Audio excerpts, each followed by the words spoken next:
pour les vacances, 2 livres, 2 thrillers publiés aux éditions HC. HC, un de Karine Giebel, Toute blesse, la dernière tue, et l'autre de Michel Moati, Les Retournants. On va écouter d'abord Karine Giebel et ensuite Michel Moati.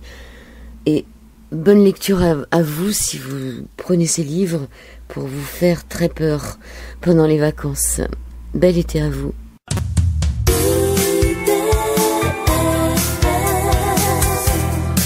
Karine Giebel est une grande collectionneuse de prix littéraires. On dit simplement que vous êtes née dans le Var et que vous avez eu 2 premiers romans, un en 2004 et un en 2006, Terminus Celsius et Meurtre pour rédemption. Beaucoup de prix, beaucoup de... J'ai eu une dizaine de prix à peu près, oui. Vous êtes née à la Seine-sur-Mer, vous avez plus de 15 livres et le premier c'était en 2004, un roman.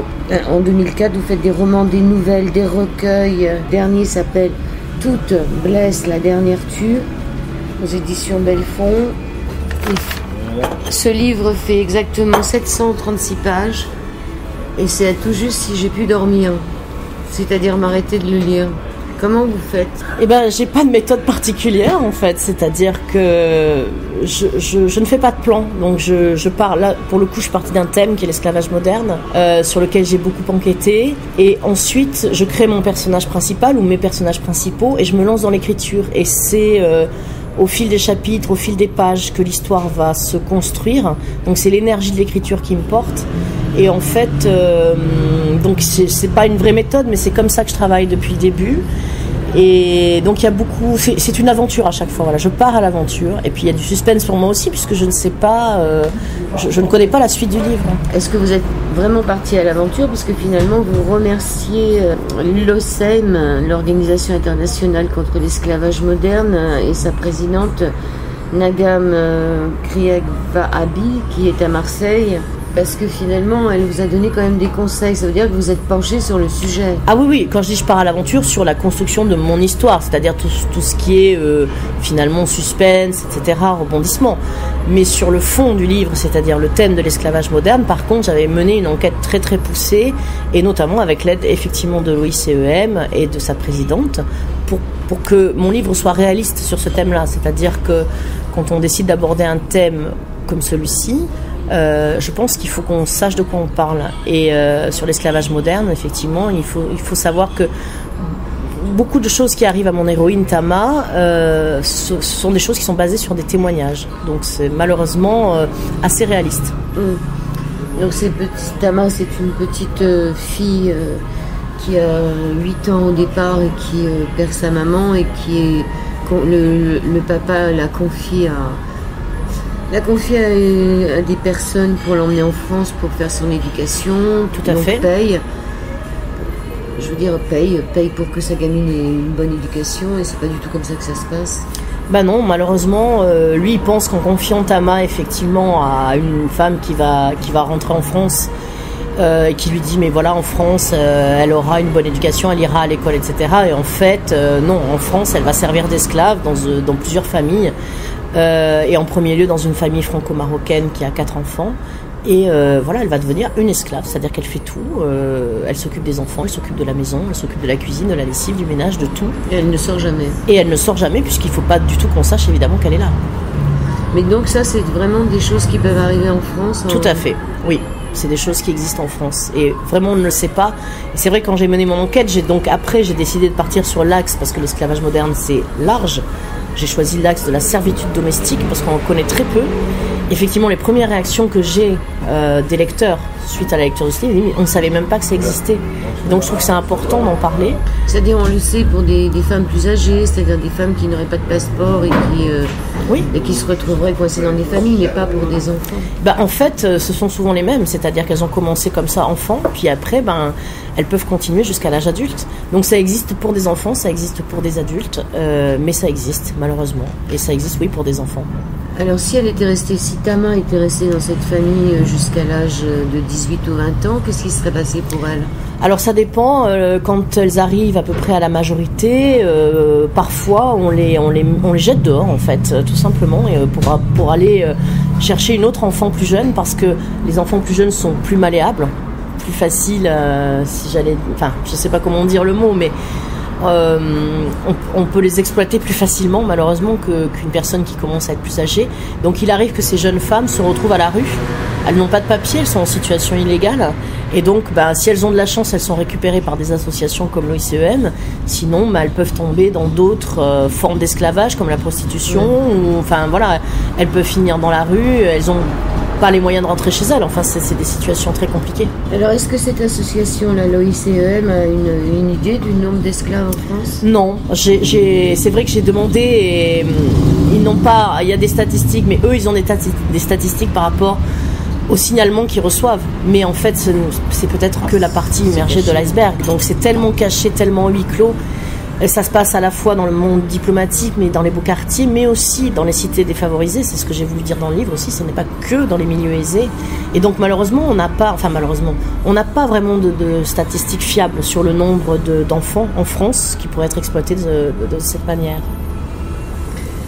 Alors il n'y a pas que l'histoire de Tama, il y a beaucoup d'histoires mêlées dans. C'était vraiment un thriller aussi. Il y a c'est aussi un thriller, oui. Qui a loin d'être un ange, Gabriel. Oui, c'est ça, il y a deux histoires en parallèle. On suit celle de Tama et on suit aussi celle de Gabriel, qui est un homme qui vit en dehors de la société, qui vit dans un endroit perdu en Lozère. On voit tout de suite que Gabriel, c'est un homme dangereux. Et on va apprendre au fil du livre pourquoi, qu'est-ce qui lui est arrivé. On le dira pas. Ah non, on le dira pas. Et puis un matin, il trouve une jeune femme blessée et amnésique chez lui. Et voilà, j'en dis pas plus sur l'intrigue. C'est un tueur, donc c'est pour ça que ça nous fait froid dans le dos. Il y a aussi Stéphana et Thierry, donc c'est le couple qui les... C'est la première famille qui les recueille, qui l'accueille. Qui l'accueille, si on peut dire, qui accueille Tama, qui se sert de Tama comme esclave. Donc ça, c'est la première famille. Et puis après, elle va quitter cette famille, elle va connaître d'autres... En fait, c'est un livre sur aussi... il y a 1000 façons d'être esclave. Et donc, on va voir que Tama, finalement, outre le fait qu'elle est esclave domestique, après, elle va être esclave d'autre chose. Mais elle va aussi connaître l'amitié, l'amour, la passion, il n'y a pas que des ténèbres dans ce livre, il y a aussi finalement des lueurs d'espoir, il y a des belles facettes humaines également. Il y a le petit garçon là, qui naît, Vadim. Vadim, oui, parce qu'elle s'occupe d'un petit garçon qui vient de naître dans cette famille, et il y a des liens très très forts qui vont se créer entre ce petit garçon et Tama, oui. Il va la considérer presque comme sa mère ou comme sa grande sœur. Et puis Marguerite. Et Marguerite, qui est une des femmes chez qui Tama va être envoyée pour travailler, et il va se nouer également des liens très très forts entre Marguerite et Tama. Alors les enfants de la maison, ce qu'on se rend compte aussi, c'est que les enfants de la maison ont tendance à accepter l'esclavage, c'est-à-dire à se servir de Tama. Alors c'est à double tranchant, c'est-à-dire que les enfants, effectivement, de ce couple esclavagiste vont faire comme leurs parents. Ils vont effectivement utiliser Tama comme une esclave, mais ils vont pas s'en sortir indemnes, parce que au final, ils vont aussi s'attacher à Tama. Ça va être un peu comme une sœur. Et alors certes, une sœur qui a une drôle de position dans la famille, mais malgré tout, il y a des liens qui se créent. Et ce que j'ai voulu montrer aussi, parce que ça, l'association en a beaucoup parlé, c'est que les enfants de ces familles peuvent être traumatisés par ça. Et ça détruit à la fois l'enfant qui est esclave, mais ça peut aussi détruire les enfants de la famille. Comme Vadim. Comme Vadim, par exemple. Oui. Le jour où Tara est partie... Oui, le jour où Tama s'en va, Vadim est très malheureux. Et il ne va pas s'en remettre, en fait. Alors, privation de nourriture, pas de soins médicaux, pas d'école, mais elle arrive quand même à lire. Elle est intelligente, cette petite. Oui, j'ai voulu un personnage un peu romanesque aussi, c'est-à-dire qu'effectivement, elle a beaucoup de force. Elle se croit faible, mais elle a beaucoup de force, Tama. Et c'était important pour moi. Alors ça, pour le coup, c'est pas basé sur des témoignages. C'est moi qui ai créé mon personnage, mais j'avais envie qu'elle ait cette soif d'apprendre par elle-même, et c'est ce qu'elle fait. Elle va essayer au maximum puisqu'on ne veut pas l'envoyer à l'école, elle va essayer elle-même, grâce finalement à la scolarité des autres enfants, elle va réussir à apprendre par elle-même à lire et à écrire. Alors il y a beaucoup de violence, il y a aussi viol, violence, ça marche ensemble. Et donc elle déplaît un peu à la famille, et donc elle change de famille, vous le dites, finalement elle se retrouve pire qu'avant, quelque part. Oui, elle est arrachée à cette famille, parce que même s'il la traite comme une esclave, c'est sa famille. C'est-à-dire pendant plusieurs années, elle est avec eux. Donc, et la voilà à nouveau déracinée, à nouveau changée d'endroit. Et elle va connaître d'autres formes de violence avec d'autres personnes. Donc c'est une sorte d'engrenage. Elle n'arrive pas. Enfin, il va se passer plein de choses dans l'île. Mais disons que voilà, elle se retrouve à nouveau esclave, mais de manière différente, avec une autre femme. Cette fois-ci, pas dans une famille, mais avec une autre femme. Et c'est bien pire. Et ça sera encore pire. Les femmes peuvent être pires que les hommes. Charandon, le père, à un moment dit à sa propre fille, il lui a dit: tu as bien travaillé, ma fille, à l'école, et tout travail mérite salaire. Donc Tama se rend compte qu'elle essaye de demander aussi un salaire pour elle. Oui, c'est-à-dire que justement quand elle entend cette phrase, le père qui dit à sa fille: tu as bien travaillé, donc voilà, je te donne un billet parce que tout travail mérite salaire, et elle dit: mais pourquoi moi je ne suis pas payée? Et donc oui, elle prend conscience progressivement, parce que c'est qu'une enfant, mais elle prend conscience progressivement de son état d'esclave. Et elle voudrait évidemment s'en sortir, mais encore une fois, enfant dans un pays étranger, sans papier, sans repère. Elle essaye d'écrire à son père quand même, parce que son père continue à financer finalement cet esclavage, continue à envoyer de l'argent. On la prend en photo tous les ans avec une robe qui lui appartient pas, pour envoyer une photo pour à dire son père, oui. Voilà, mais en vérité, donc elle essaye d'écrire à son père. Tama essaye d'écrire à son père. Et forcément, ça se passe pas si bien que ça. Elle essaye quand même de s'en sortir. Oui, elle essaye. Et puis, ce qui était important aussi de montrer, je crois, c'est tous ces mécanismes où on va l'isoler de sa famille. C'est-à-dire qu'on va faire croire au père qu'elle va à l'école, mais qu'elle travaille mal.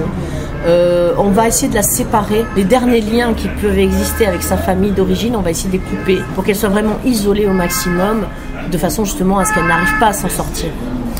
Ça fait partie de tous les mécanismes que j'ai appris pendant mon enquête. Le coup de la photo d'anniversaire pour faire croire au père qu'elle est heureuse. L'association nous envoie des photos aussi, je pense, de nos filleuls et filles. Oui, dans des pays étrangers, effectivement. Mais voilà, en fait, le principe, c'est de la séparer au maximum de sa famille, de couper les derniers liens, pour qu'elle se retrouve complètement isolée.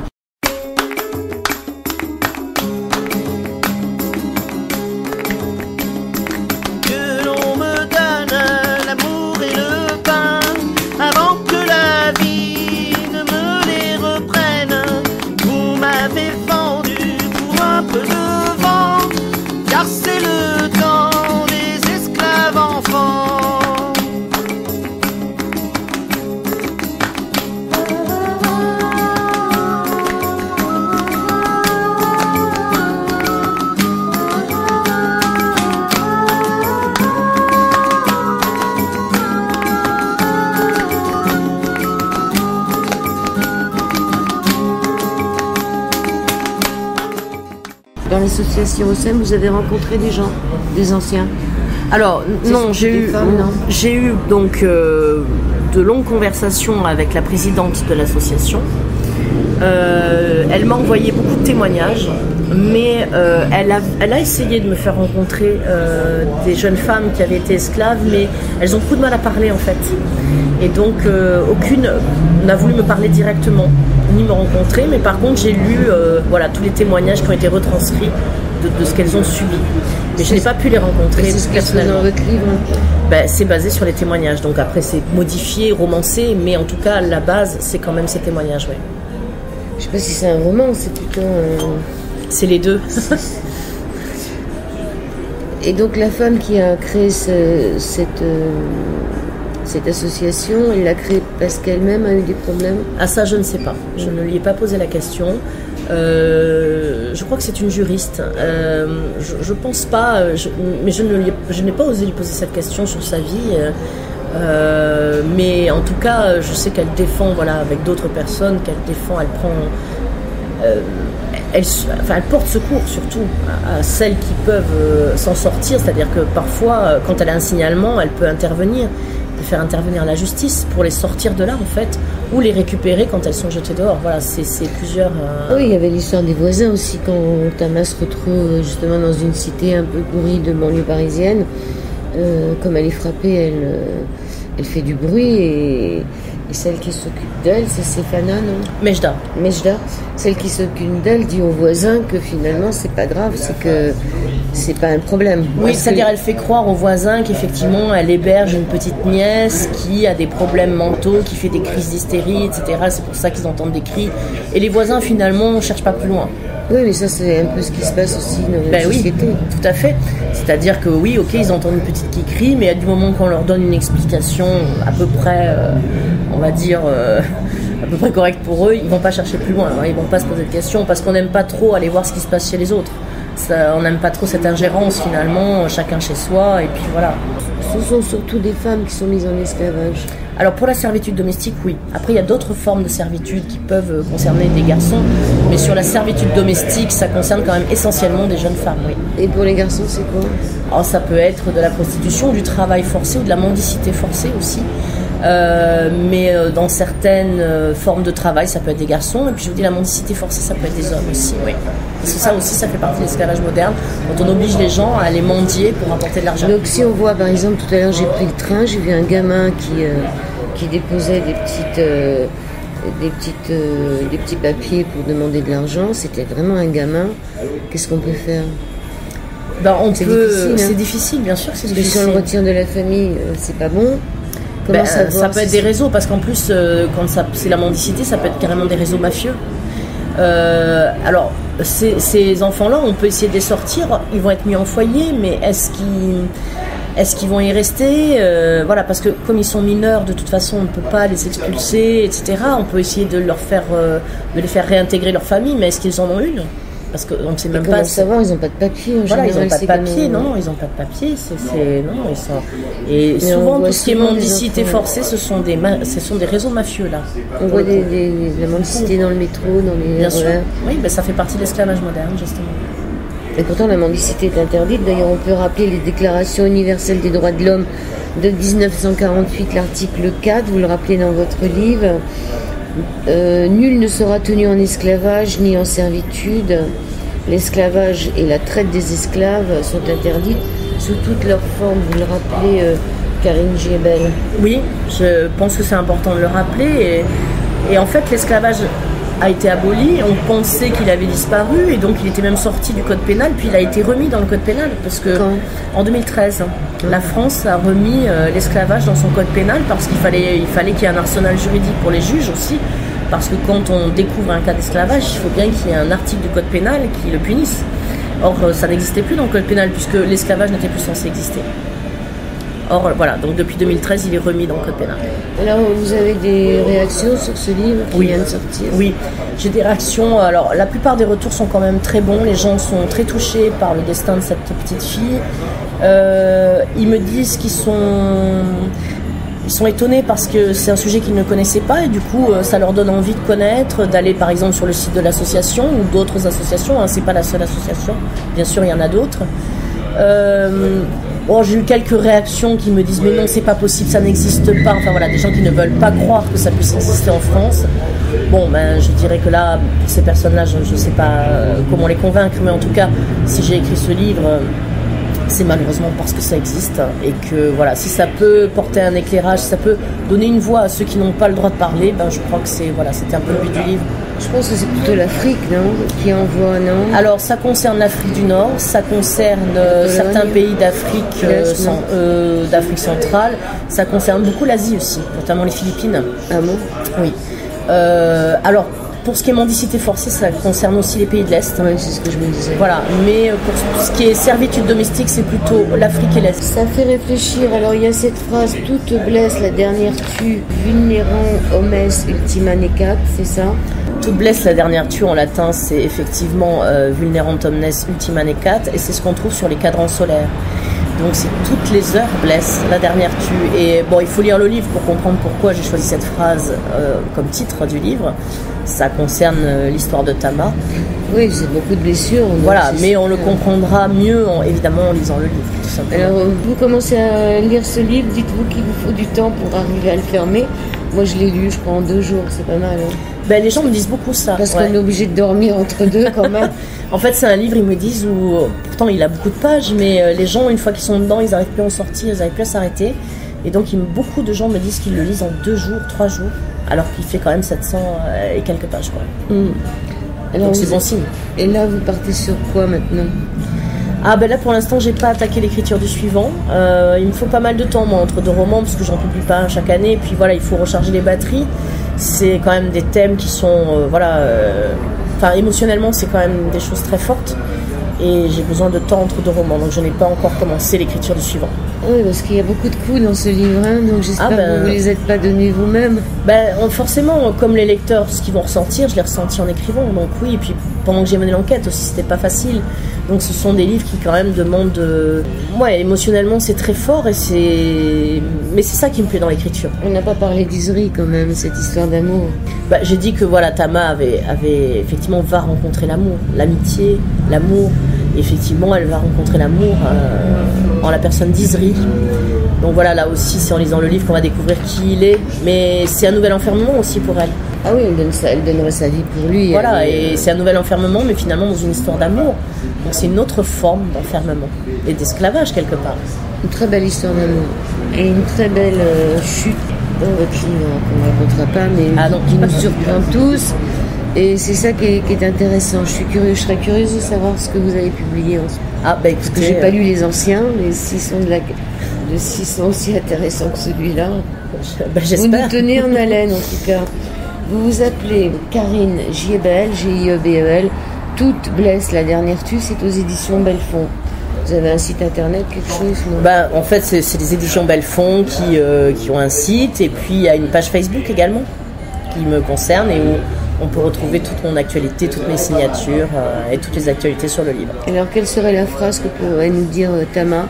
Une citation? Moi, je dirais qu'il faudrait ouvrir les yeux, en fait, et voir un peu ce qui se passe autour de nous. Il y a tellement de choses qui se passent autour de nous. C'est sûr qu'il y en a beaucoup, oui. Il faut avoir des yeux grands ouverts. Je vous remercie. Merci c'est une bonne idée. Merci Karine Giebel. Merci.